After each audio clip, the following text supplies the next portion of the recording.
1932年，日军侵占东北后，遭到了国际社会的谴责和孤立。为了转移国际视线，消化满洲，日军在上海策划了128事变，挑起了第一次淞沪会战。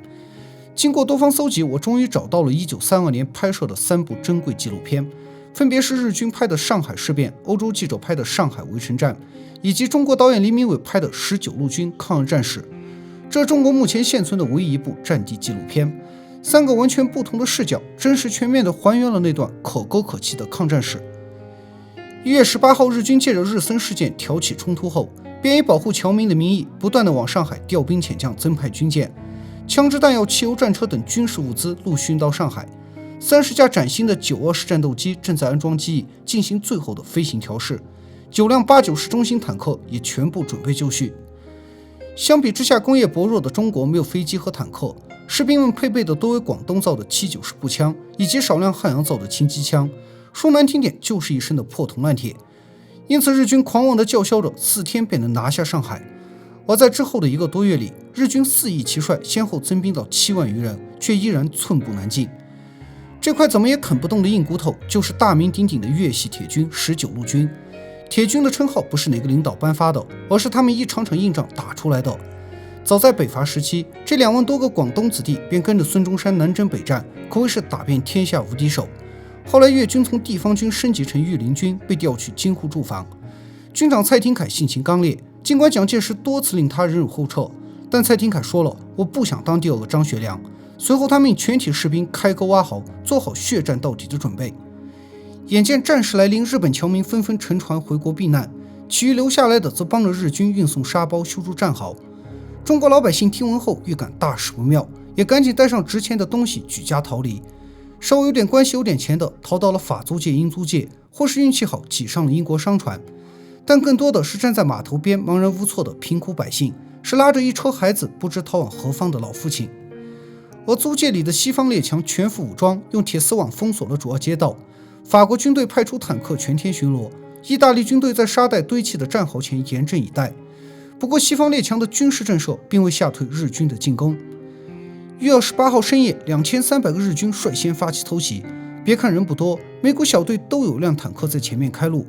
像这种从英国进口的维克斯伦式坦克车，顶部装有圆形炮塔，并配有2挺重机枪，可以回旋扫射。19路军此前打的都是国内的地方军，坦克这种东西根本没见过，更不知道怎么防御。一些士兵甚至形象地把它叫做铁牛。在坦克的掩护下，日军一路势如破竹，迅速突破了中国守军的防线。但经过2轮的交锋，蔡廷锴发现了铁牛的缺点，任凭他来势汹汹，只要把手榴弹扎成一捆，往轮子或履带上一炸，瞬间就瘫掉了。没有了坦克的庇护，日军便如鸟兽般四散而逃。接下来日军连攻2次都铩羽而归，无奈之余只好呼叫空军前来助阵。蔡廷锴早在开战前就意识到，日军在火力装备上有着绝对的优势，但城中全是西方列强的租界，任凭他们的飞机大炮再牛，也不敢肆意轰炸。所以蔡廷锴扬长避短，将日军一步步引入城中打巷战。在黎明伟拍摄的镜头中，一架日军飞机正盘旋着不知从何下手时，被19路军的高射炮当场击落。由于找不到恰当的军事目标，日军飞机便把炸弹投向了贫民区，造成了大量无辜百姓的伤亡。而中国当时最大的出版社商务印书馆也在日军的炮火中化为了灰烬，里面珍藏着50多万册绝版古籍，以及一些中国早期拍摄的纪录片，其中包括戏曲大师梅兰芳出演的《春香闹学》和《天女散花》。经过2天的激战，日军伤亡800余人，不得不向东京求援。从1月31号起，日本陆续往上海增兵到7万余人，就连王牌部队第9师团也派上了战场，但上海就是拿不下来。闸北青云路的19路军甚至3次反推回去，突破了日军防线。而军长蔡廷锴多次到前线观察敌情，指挥作战。最近的时候，他离日军仅有40-50米，子弹几次从身上飞来，一度和死神擦肩而过。除了刚烈顽强的19路军，128淞沪战场上还活跃着另外一支军队。自战事爆发后，蒋介石火速派中央第5军到上海增援，其麾下全是装备精良的王牌师，共有2万余人。名义上他们归19路军指挥，实际上是由张治中统领。这种看似费解的安排，是因为积弱贫穷的中国还无力和日本全面开战，一旦代表国家的中央军参与战争，势必会扩大战事，所以蒋介石打着19路军的招牌来增援，这样就只能算广东地方军和日军发生冲突。2月20号，日本的海陆空军发起了全面总攻。开战之初，日军对中国守军的阵地进行了长达半小时的轰炸，接着战车队搜索前进，步兵则在山炮、取射炮等不成的火力掩护下向庙行推进，而中国以第5军为诱饵，待敌深入，再从三面包抄。在这争分夺秒的激战中，一些士兵不幸中弹倒地，死得无声无息。面带微笑的陈营长才包扎好头部伤口，便不顾士兵的劝阻，再次冲上了前线。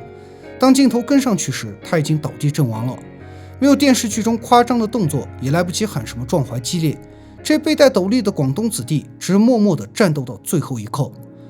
但在几天前拍摄的阵地生活中，你会发现他们和你我一样喜欢听唱片、吹笛子，一样热爱生活，只是身在了这个国破家亡的年月，没有选择。面对明天，他们唯一能做的就是放歌纵舞，笑对生死。古诗里写的青山处处埋忠骨，何须马革裹尸还，其实并不是什么大豪情，而是大悲情。2月23号，在中国守军的三面夹攻下，日军死伤3000多人，阵脚大乱，不得不放弃庙行，仓皇撤退。2月24号，日军再度往上海增兵，腹背受敌的中国守军为免全军覆没，退守到了第2条防线。此后两军僵持不下，形成了对峙。当蔡廷锴整顿人马，准备重新再战时，中日两国在西方列强的调情下达成了停战协定。自鸦片战争以来，中国军队对外战争几乎是逢战必败，9·18事变时更是一触即溃。但在128淞沪会战中，装备落后、兵力仅有4万余人的中国守军，硬是和日军的7万精锐打了一个势均力敌。日军主帅更是从少将换到中将，再换成大将，从海军军官到陆军军官，全被打到怀疑人生。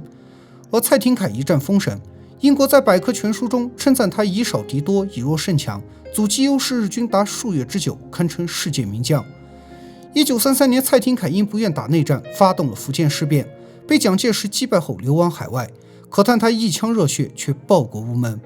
而19路军也被取消番号，重新整编，这支战无不胜的粤系铁军自此成为了一个传说。